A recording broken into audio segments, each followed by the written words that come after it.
بہترین اقدامات کیے گئے ہیں اور ان اقدامات کے نتیجے میں جو پاکستان کی ریٹنگ ہے اس انڈیکس میں وہ بہت بہتر ہوئی ہے۔ پاکستان اس وقت اس انڈیکس میں انڈیا سے بھی ایک درجے اوپر آ گیا ہے۔ یہ 2016 میں بھی ایک امریکن تھنک ٹینک ہے ہارورڈ کینیڈی، اس نے بھی کہا تھا کہ بھارت کے جو ایٹمی ہتھیار ہیں وہ بہت غیر محفوظ ہیں، وہ پاکستان سے کہیں زیادہ غیر محفوظ ہیں۔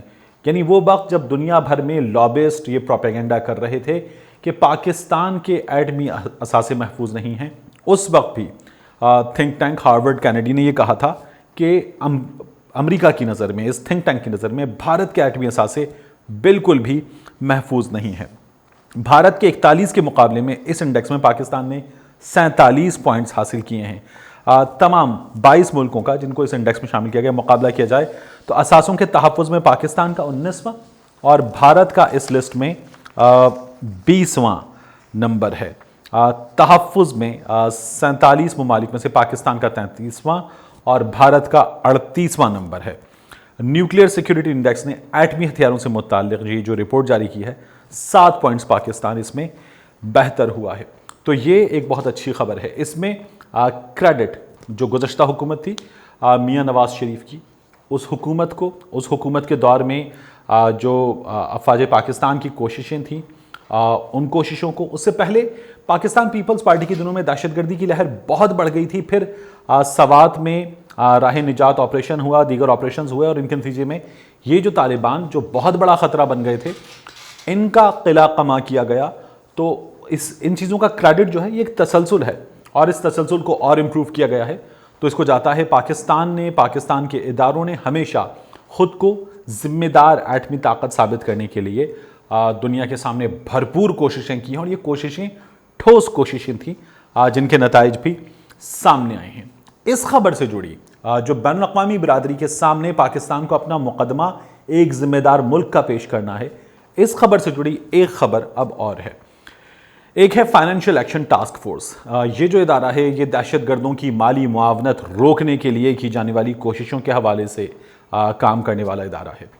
اس ادارے کی جو رینکنگ ریٹنگ ہے اس میں پاکستان جو ہے وہ اس وقت بہت اچھی کنڈیشن میں نہیں ہے۔ گزشتہ کچھ عرصے سے پاکستان مسلسل اسے امپروو کرنے کی کوشش کر رہا ہے، کچھ امپروومنٹ آئی ہے، but that improvement is still not enough to put Pakistan out of that grey list. تو یہ پاکستان کا کیس ہے، بلیک لسٹ ہونے سے پاکستان بچا ہے، مگر ابھی پاکستان کی جو ایفرٹس ہیں ان کے حوالے سے یہ کہا گیا ہے کہ یہاں واقعی ڈو مور کی ضرورت ہے۔ یہ اس ادارے کی جانب سے پاکستان کے بارے میں کہا گیا ہے۔ تو پاکستان اس کیس کو بھی لڑ رہا ہے۔ ان حالات میں پاکستان کی جو اپوزیشن ہے اس نے اس حکومت کے سامنے، یہ حکومت عمران خان صاحب کی آئی ہی کرپشن کے خلاف کارروائیوں کے نعرے پر ہے، اور عمران خان صاحب جو ہے وہ مسلسل اس بات کی دہرائی کرتے رہتے ہیں کہ وہ NRO نہیں دیں گے، وہ کسی کو نہیں چھوڑیں گے، وہ بھی مائنس ہو گئے تو بھی ان کی جماعت کے لوگ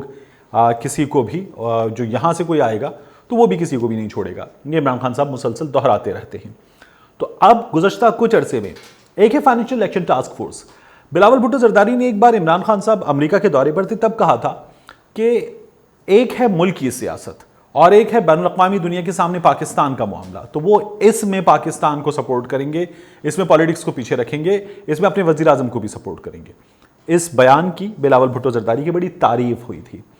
تو یہ ایک اچھا بین الاقوامی سیاست جاننے والا، پاکستان فرسٹ کہنے والا نوجوان سیاستدان وہ ہمارے سامنے آیا تھا۔ لیکن گزشتہ کچھ دنوں میں اب جب کہ زرداری صاحب کے منی لانڈرنگ کے معاملات ہیں، زرداری صاحب کی کرپشن کے معاملات ہیں، میاں شہباز شریف کی کرپشن کے معاملات ہیں، ان کے جو گھر کے بچے ہیں میاں نواز شریف کے، میاں شہباز شریف کے، وہ ملک سے باہر ہیں اور وہ مقدمات میں مطلوب ہیں۔ ان حالات میں اس وقت اپوزیشن پاکستان میں وہ یہ کوشش کر رہی ہے کہ حکومت کی ان ایفرٹس کو جوڑ دے لے جا کر، کہ حکومت کوششیں یہ کر رہی ہے کہ FATF کے سامنے پاکستان کو بہتر پچ کرنے کے لیے جو کوششیں کی جا رہی ہیں ان کوششوں میں حکومت اپوزیشن کو ٹارگٹ کر رہی ہے۔ ان کوششوں میں جو دہشت گردی سے نمٹنے کے لیے اس کی قانون سازی، ان کی مالی معاونت روکنے کے لیے جو قانون سازی کی جا رہی ہے، ان کوششوں میں حکومت جو ہے وہ اپوزیشن کو ٹارگٹ کر رہی ہے۔ یہ گزشتہ کچھ دنوں میں قمر زمان قاہرہ صاحب کی جانب سے، بلاول بھٹو زرداری صاحب کی جانب سے، ابھی حال ہی میں اپنا مقدمہ سپریم کورٹ میں جیتنے والے خواجہ سعد رفیق صاحب کی جانب سے یہ بار بار کہا گیا ہے، اور یہ کہا جا رہا ہے کہ ایک سپر نیب ادارہ بنانے کی کوشش کی جا رہی ہے۔ ایف اے ٹی ایف کے معاملات میں جو قانون سازی کرنے کی کوشش کی جا رہی ہے اس میں اپوزیشن کو ٹارگٹ کیا جا رہا ہے۔ حکومت بین الاقوامی برادری کے سامنے جو قانون سازی کرنے جا رہی ہے ان کو دکھانے کے لیے اس میں بھی ہمیں ٹارگٹ کر رہی ہے۔ تو یہاں ایک اندرونی سیاست ہے جس میں سیاست کرنا ان سیاسی جماعتوں کا حق ہے، اور یہ نہیں کریں گے تو کون کرے گا، لیکن یہ سیاست کرتے ہوئے کبھی بھی بین الاقوامی دنیا کے سامنے جو پاکستان کا کیس ہے اس کو خراب کرنا کسی بھی طور عقل مندی نہیں ہے۔ ملتے ہیں آپ سے اگلے ویلاگ۔